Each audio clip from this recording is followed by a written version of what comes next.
Hi friends, welcome back to our channel. ఈరోజు మన ఛానల్‌లో గుత్తి వంకాయ కర్రీ ఎలా చేయాలో చూద్దామండి. చాలా సింపుల్ ప్రాసెస్‌లో. ఈ మసాలా కర్రీ అనేది టేస్ట్ మాత్రం సూపర్‌గా ఉంటుందండి. ఒకసారి నేను చెప్పిన ప్రాసెస్‌లో ఫాలో అవ్వండి ఫ్రెండ్స్. ఎంత హడావిడిగా ఉన్నా సరే తొందరగా చేసుకోవచ్చండి. చాలా బావుంటుంది టేస్ట్ మాత్రం. ముందుగా ప్యాన్ పెట్టుకోవాలి. ఒక 2 టేబుల్ స్పూన్ల పల్లీలను వేసుకోవాలి. అలాగే ఒక 2 టేబుల్ స్పూన్ల ధనియాలను గూడా వేసుకోవాలండి. వేసుకున్న తర్వాత లైట్‌గా ఫ్రై చేసుకోవాలి. సిమ్‌లో పెట్టుకొనే ఫ్రై చేసుకోవాలి ఫ్రెండ్స్. ఇవి కాస్త లైట్‌గా ఫ్రై అయిన తర్వాత ఇందులోకి ఒక హాఫ్ స్పూన్ అంత జీలకర్ర గూడా వేసుకోవాలి. అలాగే ఇందులోకి స్పైసెస్‌ని గూడా యాడ్ చేయాలండి. దాల్చిన చెక్క, లవంగాలు, యాలకులు వేసుకోవాలి. నేను లవంగాలనేది రెండే వేశానండి. మీరు కావాలనుకుంటే ఇంకొక 3-4 వరకు వేసుకోవచ్చు. స్పైసెస్ ఎక్కువ వేయలేదు.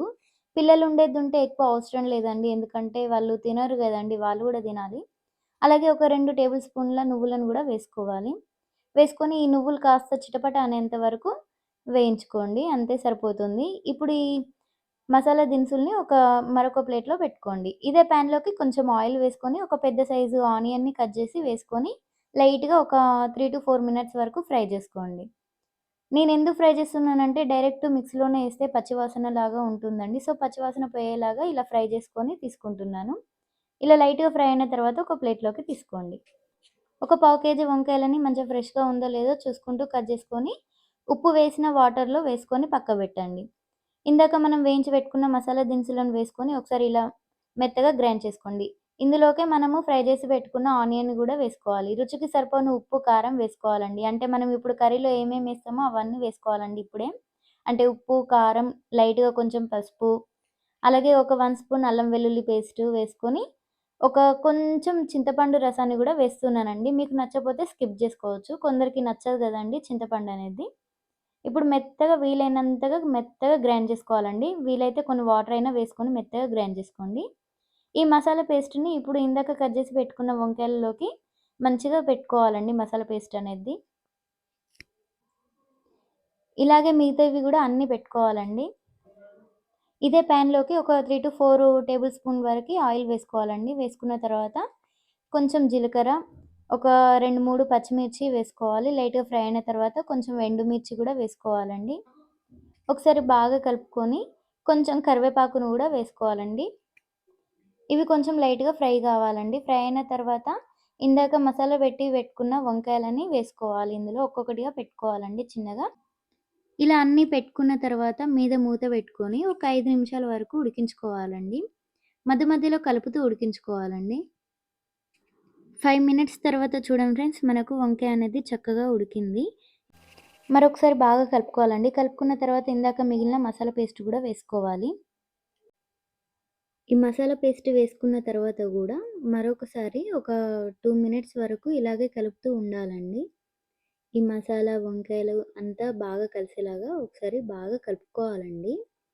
కలుపుకున్న తర్వాత మీద మూత పెట్టుకొని మరొక 3-4 మినిట్స్ వరకు మంచిగా ఫ్రై చేసుకోవాలండి ఇట్లానే మసాలా పేస్ట్ మొత్తాన్ని.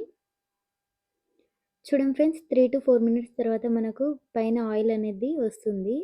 అంటే మనకు మసాలా పేస్ట్ అనేది మంచిగా ఫ్రై అయినట్టే. ఇప్పుడు గ్రేవీకి సరిపోను వాటర్‌ని తీసుకోవాలండి. మరీ ఎక్కువగా తీసుకోకండి వాటరు, బాగోదు పలచగైతే. అట్లని మరీ కొంచెం గూడా తీసుకోకండి. దగ్గరకైతే గూడా బాగోదు. వీడియోలో చూపిస్తున్నట్టు తీసుకోండి సరిపోతుంది. చివరగా కొంచెం గరం మసాలా గూడా వేసుకోవాలండి. వేసుకున్న తర్వాత అలాగే కొంచెం కొత్తిమీర గూడా ఉంటే వేసుకోండి. మరొకసారి బాగా కలుపుకున్న తర్వాత మీద మూత పెట్టుకొని ఒక 5-6 మినిట్స్ వరకు ఉడికించుకోవాలండి. సిమ్‌లోనే పెట్టుకొని ఉడికించుకోవాలండి. గుర్తుపెట్టుకోండి. మరీ స్పీడ్‌గా పెడితే మసాలా అనేది అడుగంటుతుంది. సో, బాగోదు. సిమ్‌లో పెట్టుకొనే ఉడికించుకోండి. ఇట్లా సింపుల్‌గా చేసుకోండి ఫ్రెండ్స్. మనకు సూపర్ అంటే సూపర్‌గా ఉంటుంది. లంచ్ బాక్స్‌లోకైనా సరే, చపాతీకైనా సరే చాలా అంటే చాలా బావుంటుంది. చూడండి ఫ్రెండ్స్, మనకు గ్రేవీ థిక్‌నెస్ గూడా పర్ఫెక్ట్‌గా వచ్చేసింది. చాలా అంటే చాలా బాగుంది. మార్నింగ్ హడావిడిగా ఉన్నా సరే ఇలా సింపుల్‌గా చేసుకోవచ్చండి మనము ఈ వంకాయ మసాలా కర్రీ అనేది. అంటే మనం ఇందాక వేయించి పెట్టుకున్న మసాలా దినుసులనేది నైటే వేయించి పెట్టుకొని మార్నింగ్ చేసుకుంటే సరిపోతుందండి ఫ్రెండ్స్. చాలా సింపుల్‌గా అయిపోతుంది తొందరగా. ఈ కర్రీ చపాతీలోకైనా సరే, రైస్‌లోకైనా సరే చాలా అంటే చాలా బావుంటుందండి. ఇలాంటి రెసిపీస్ కోసం మన ఛానల్‌ని లైక్ చేసి, షేర్ చేసి, సబ్స్క్రైబ్ చేసుకోండి friends. Thank you for the watching. Bye.